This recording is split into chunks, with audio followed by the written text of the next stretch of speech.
Hello and welcome to Big Brown and Hairy, our Euro 2020 preview show again.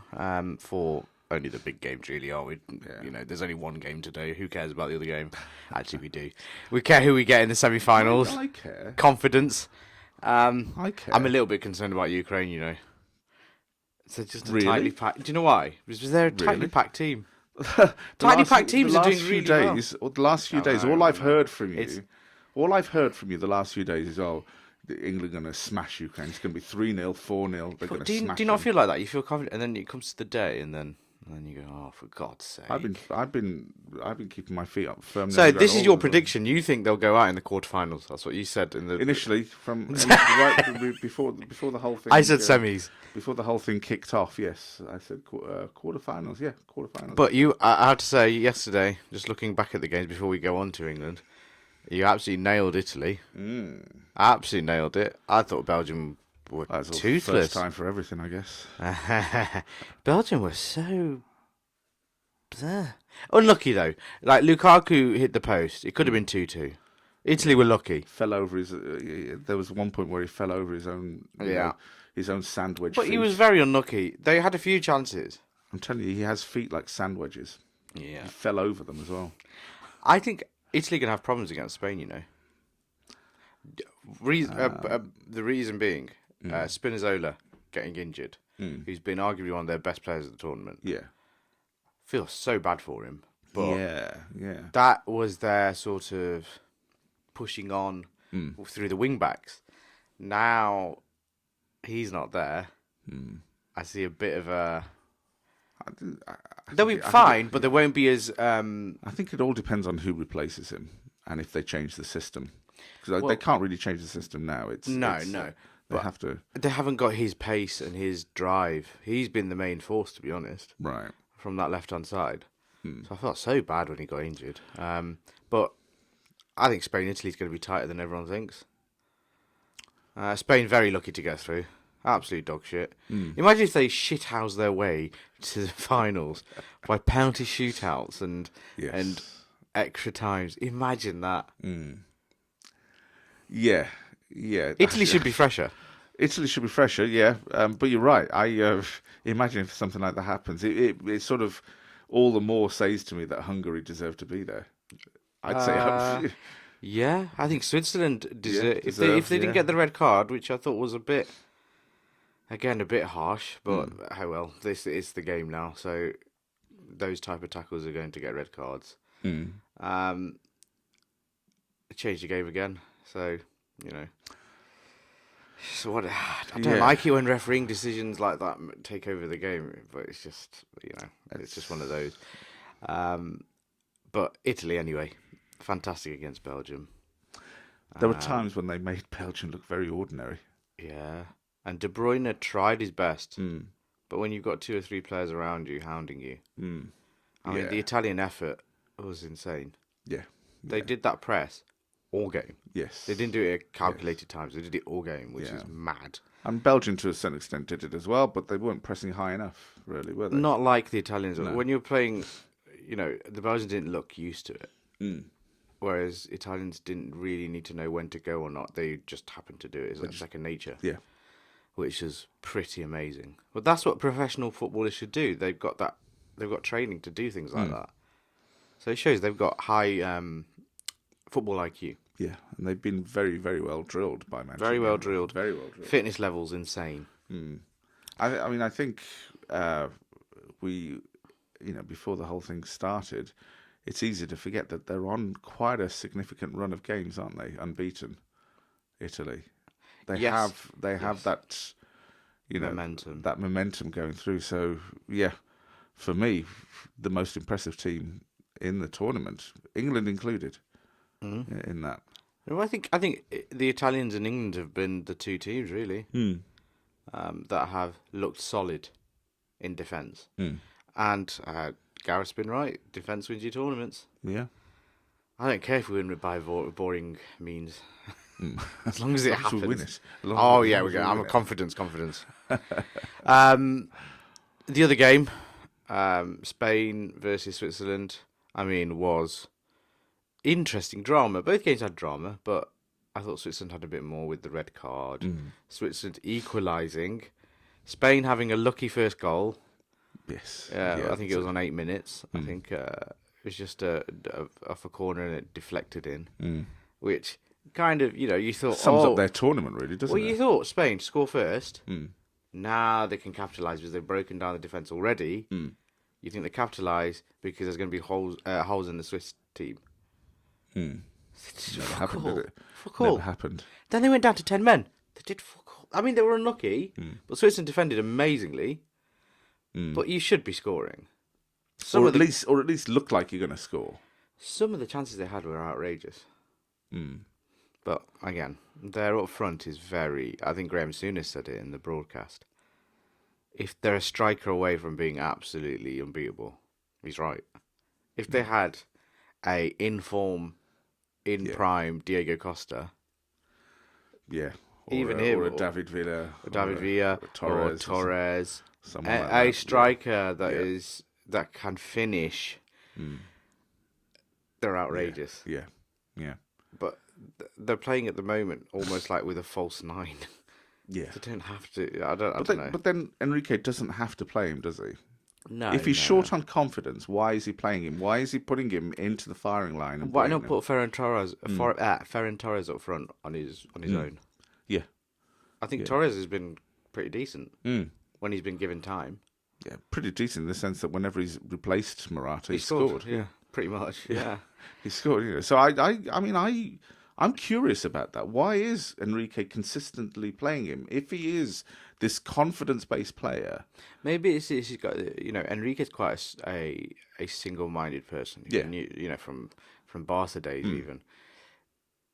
It's his way, or you follow his way. He doesn't succumb to pressure of So I can understand why he's doing it because he has a system in his head. He needs someone to hold the ball up, and everyone else run around him.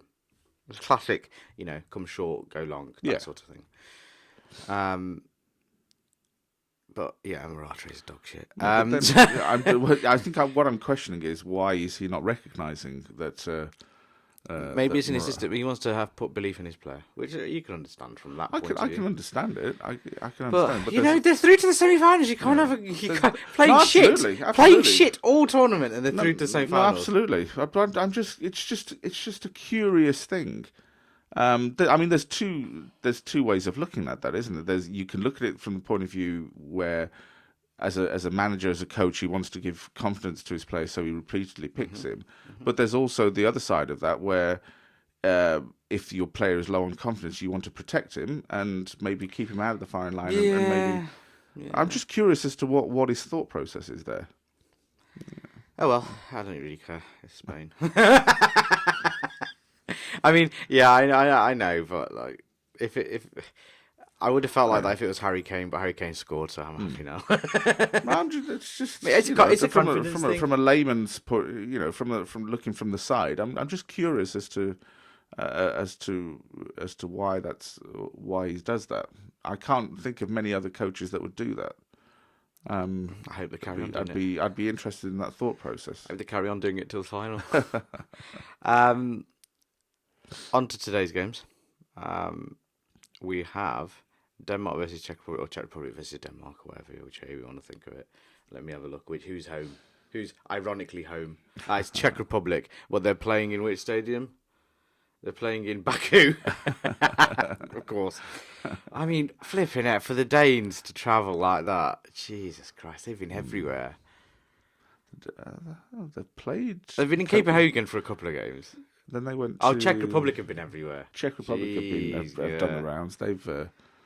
But what's your prediction and how do you think the game's going? Yeah, Denmark. For me. I don't think this is tight either. Yeah, I don't see this as I don't see this as being anything other than a Denmark win. Yeah, and I'm thinking it might get a little bit tighter because it's quarterfinals and it's getting to that sort of high pressure time. So I'm thinking 2-0. I think 2-0. But I think an easy 2-0. It's not like... I don't think Czech Republic have anything. I think the Czech Republic are going to be very, very wary of Denmark's counter-attack. Yeah. Because once Denmark start going, they can really put some goals in. and we've seen that in the tournament. Yes. And let's not forget they're doing this without one of their best players, That's which is mental. arguably probably their best I know player. the togetherness. After Ericsson and everything, the awful incident, but he was he's arguably their best player. Yeah. So you lose your best player, and they're still doing this, which is still absolutely wonderful to see. Yeah, they're still sort of smashing it, aren't they? They're still. So I'm intrigued to see how this game goes. Lo and behold, it'll be a 0-0 draw with penalties. No, we've built it up to that. So that's on at 5:00. And then, if there's one thing I can't see happen, I can't see that being a 0-0 draw and going to extra time. Maybe going to extra time, but I can't see that. We'll quote this. See you tomorrow. I don't can't see that being a 0-0 draw. I don't either. And then the main course, obviously at 8:00 is Ukraine versus England in Rome. England looking to do the Italian job in Rome. A nice quick win. I personally think it's good that they got out of England and got out of the hysteria and all the emotions, so they can focus. Go on the road, have a job to do. Yeah. You've got to go away and win. There's no, you got comfort, there's pressure, fans. No, you got to go away and win. You've got a job to do. Yeah. Get out of that bubble. If they stay in England, I think they think, we've beaten Germany. This is a walkover. Blah blah blah. No. I think going away, and having like a mission to do, I think that's quite a good thing. No, absolutely. I think Ukraine will put up a fight at the start, and then I think England pile on the goals. Even though I've got nervy and thought, but I think the first 20 minutes will be cagey. I actually think it'll be a tough game. It'll be a tough game, but I think once the lock has been picked, I think then England smash them. I think it'll be a tough game. I think nerves and things like that are going to play a bit of a factor. I don't think this is as a sort of clear cut as I'm saying. Yeah, when it comes to quarterfinals of a major championship, I don't see any game really being as one of those. The lock gets picked and they get smashed. The only concern, the only reason I'm saying that, Ukraine have been through extra time. A lot of those players are not playing twice in a week. Recently, anyway. Barring Zinchenko. But Zinchenko is average, in my opinion. And he's going to be targeted by those Man City boys. You think he's not going to be scared of Sterling and Foden playing left back? I'm not saying that at all. And I think Zinchenko is one of Ukraine's best players. And he's going to be targeted. It's going to be tomorrow. And Yarmolenko is in Declan Rice's pocket. You know that. They're two, It just because it's if England play in their own head, if they make this bigger than it should be, instead of being professional, and I hope they just go professional and just put in a performance. I would like to think they score within, I'd say after 20 minutes, after they've sussed them out, and then 2 more goals in the second half. So I think it's going to be a 3-0 victory. Right. You're going to get a bit more conservative. Not conservative as such, but I'm going for a 2-0. 2-0, yeah. 2-0 Fair enough. England. Because I think because it's major championships, nerves will play a part, pressure will play a part, and I think Gareth Southgate has got his team drilled in the sense that not to get carried away. True. Not to get carried away. I feel like though there needs to be in a championship winning team. There's always a signature game, or a run. There's always a signature game. Even Euro '96, they had a signature game against the Netherlands. I feel like there's a signature game which just makes them push them. I don't know. Everything clicks. I know everything worked against Germany. Yeah. But when everything clicks, as in there's unity, free flowing football. Ukraine looked like a good target. I think on paper, on paper, absolutely, I agree with you. I agree with you. I think I'd rather they peak at the right time. Well, I think this is the time. I do. I think it's you. You want to peak around quarterfinal, semi-final, and then carry that momentum on.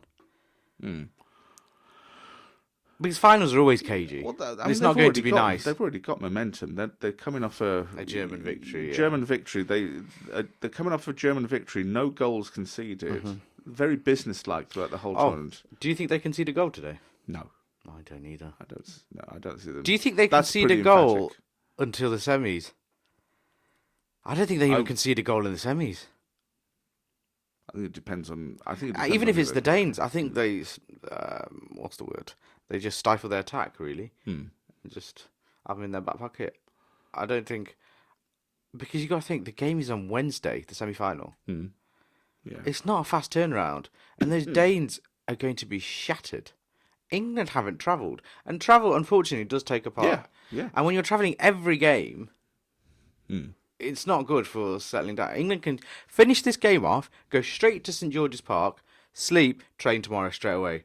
They've got their training facilities throughout the tournament. This is the biggest bullshit shithouse I've ever seen. We played at Wembley and stayed and trained in your own training complex. That's the thing. That's the thing, isn't it? It's almost like saying if England don't win this, everything really, by sheer coincidence, has worked out, has fallen right into place. Everything. And they've got one thing to go to Italy and just do the job. But even there's a big argument to say even that's fallen into their in their favour because like you say, it's a good thing for them to go away from home, get out of that. Even though there's going to be no fans there. Yeah.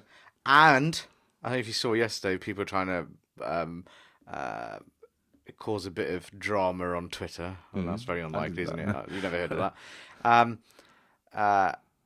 Saying that all the officials are German tomorrow. But if they do something that's dodgy, VAR, you can see you can't get away with anything these days. Isn't that one of the prerequisites of Twitter, being able to start an argument? He's a very good official, this guy. So why would he? The Germans, if anything, have been fantastic. Look at Merkel yesterday with Biden, not Biden, with Johnson. That's what I meant to say. Johnson. Yeah, saying she wished England well. Would we do that? No. What do? We post. Boris Johnson posts a massive flag. Yeah. Have you seen this? Oh yeah, I saw it. Yeah.